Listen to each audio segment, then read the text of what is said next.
Hello and welcome to some more Star Citizen. We've had some updates on Star Citizen Alpha 3.17.2's plans, as well as the devs talking about ship balance, gameplay features, and what we can expect over the next few quarters. Star Citizen Alpha 3.17.2 has a variety of new features, and Cloud Imperium have recently delved into two of them in some more detail in a recent Inside Star Citizen. Criminal and outlaw delivery missions and scaling combat assistance beacon improvements are what we're talking about here. So they're adding delivery missions that are from a new contractor, Redwind, which are the first part in an initiative to add more gameplay for outlaw and criminal players. These missions will start with what appears to be reasonable deliveries, ones that might seem a little bit dodgy, or ones that like go, okay, this is not normal deliveries, but sometimes some more questionable goods might end up in your ship, and you might have a bit of trouble if you're interdicted or caught with them. But as you earn more reputation with Redwind, assuming you do the missions well, you'll unlock more dangerous and very much more illegal deliveries. Expect to be interdicted and run from the law if you are caught with these sort of items on your ship, but with higher risk comes higher rewards. This is a great addition to the game, adding the other side of delivery missions. So no longer is it just lawful missions, you're also going to have these potentially more dangerous ones. And at the locations you're picking up or dropping off items from, you might encounter other players doing similar things in not so safe areas, so they might not be friendly. They're also going to be adding different sizes of parcels, including pocket-sized items and these things you might want to like smuggle into landing zones, but you might have consequences if they're found on you. They are going to have sort of all different shapes and sizes and types of parcels and packages and crates. They're going to be expanding out all types of delivery mission as they go forward. Another update coming to Alpha 3.17.2 that you might not have been aware of are updates to the combat service beacons. So they are making them scalable with a difficulty ranging from 1 to 10. So these are missions that you see in your Mobiglass that you can get basically straight into combat with. You just jump to a location that's asking for assistance. You'll be exposed to the difficulty when you're browsing those missions, so it will then tell you what difficulty that mission is. Combat service beacons are intended to be quick access to combat missions, where you basically just pick one, assess if you need to bring friends, what ships you want to bring, and then jump to the location. There will be much more of a variety in ships and enemies that you encounter. At sort of level 1 missions, you'll probably sort of have like a relatively undamaged ship being attacked by a single perpetrator that you need to protect. Take out that single perpetrator, bam, cool, simple, easy. A level 10 mission could be a ship that has already been relatively damaged, being attacked by a group of enemies, and potentially things like an Idris might be there as well. So they're going to require you to bring a group or a large ship or both to deal with that most likely. And that's one of their major goals from these sort of missions. They want Star Citizen to have these harder scalable missions, but also be done multiplayer where appropriate. And as you rank up and build some reputation by doing these missions, you'll unlock harder and rarer ones, and there's going to be some good rewards. We also had a Star Citizen Live all-ship Q&A, which had a huge amount of information, which we will see implemented over several quarters. But there are things like flight and weapon balance updates that we will see in the 3.17.2 patch, and lots of different patches. They're going to keep on doing lots of tweaks to flight and weapon and sort of balance updates, all that sort of jazz at each patch. So what is the current status of physicalized armor, damage, and components? Physical damage is being worked on. They are looking to solve some smaller scale implementations and problems before moving on to using it for spaceships and then sort of implementing it for all spaceships. VFX are doing various simulation work on different types of damage, crumpling, mesh sim, deformation, etc. It's not just particle work. Armor is a byproduct of those two sets of work. Physical components wise, they are in the very near future going to be going back over all of the older ships and making sure they have all the correct cupboards, containers and areas for components to be housed in that all of the newer ships already have. Once this is done, they'll be in a better position to add components to all ships, but it's going to be a slow burn over many months. We may see some minor changes to some ships' interiors to help accommodate for where these components are going to go. Ship balance updates. What's going on with balance? So they're actively working on balancing ships from patch to patch. They are looking to move combat speeds down so that medium and heavy fighters and turrets are potentially more powerful, and there's a lot of other knock-on effects here. So this is the thing they're looking at the moment, moving ship speed, combat sort of speeds down a bit so there's less in the way of jousting. This is the next step in the overall balance pass that Cloud Imperium are planning, and this should help differentiate ships and give them more tangible benefits and drawbacks based on your needs. They do not want fast-paced jousting and zooming past each other and then being kilometers away and then just repeat that process lots. They want more of a brawl and closer distance dogfighting. Balance is ongoing and is going to be going on for a long time until any form of sort of final balance is completed. And this is because they're still building out the game, the systems, weapons, ships. As they add more systems, they need to rebalance ships, all that sort of jazz. And they will eventually get there, and they'll keep on sort of updating the balance to make sure nothing is just super OP, which is one of the reasons that the Ares Ion got nerfed, and you will see more changes to the Ares Ion, but they don't want anything to just sort of be an instant OP one-shot kill weapon from fighter-to-fighter combat sort of perspective. If you get hit by the big railgun on the Idris as a fighter, well, I think you probably should be dead. Once they've completed the speed and balance update that they've currently got planned, they'll be updating things like shields to have various advantages and disadvantages.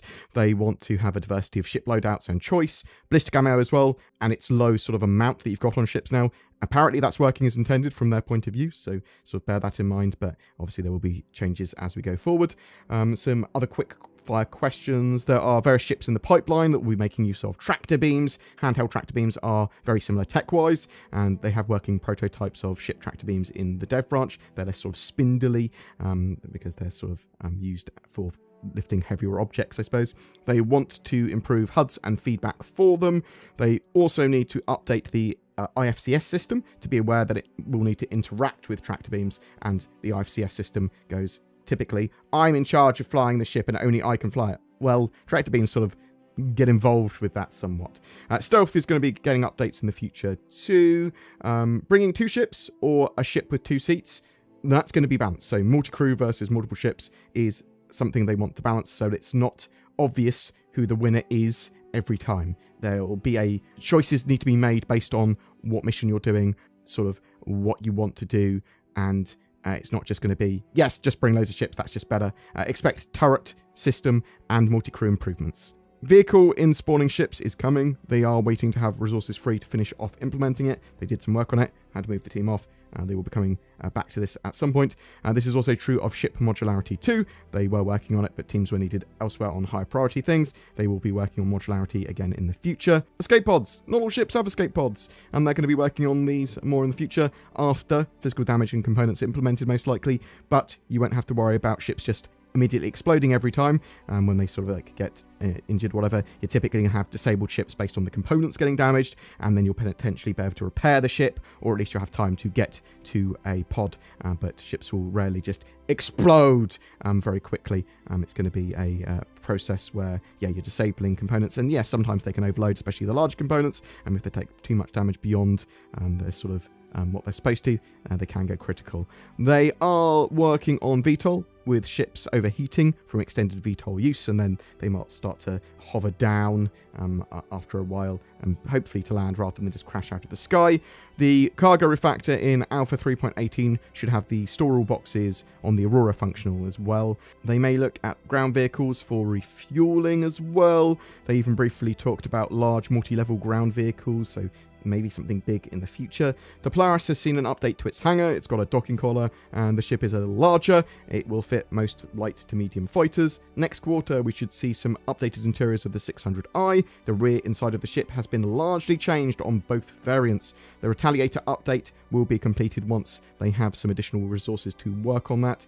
They want to do some updates to the Starfarer's interior too.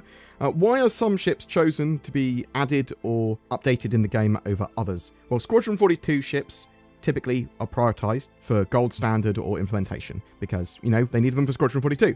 Then other ships for the persistent universe, they basically schedule in to, well, fit their schedule's targets, or some might have gameplay that they want to get added in the game and they go, well, we need the ship for this.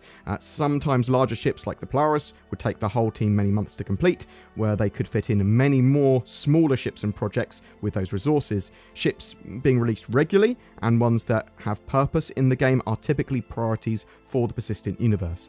Cloud Imperium Studios expanding should give a lot more resources to a lot more ships and mechanics in the not too distant future as well, based on whether they can get the talent and the employees there. Boom. That's it for your ship, mission, and 3.17.2 updates today. But what do you think? Are you liking Cloud Imperium's development versus live gameplay methodology? Are you looking forward to Alpha 3.17.2 and new delivery missions, as well as those new combat beacon updates? What ships do you hope Cloud Imperium will make flyable ASAP? If you could choose one, would it be the Polaris, would it be the Banner Merchantman, would it be something else? How important is getting fighter and combat balance right in-game now?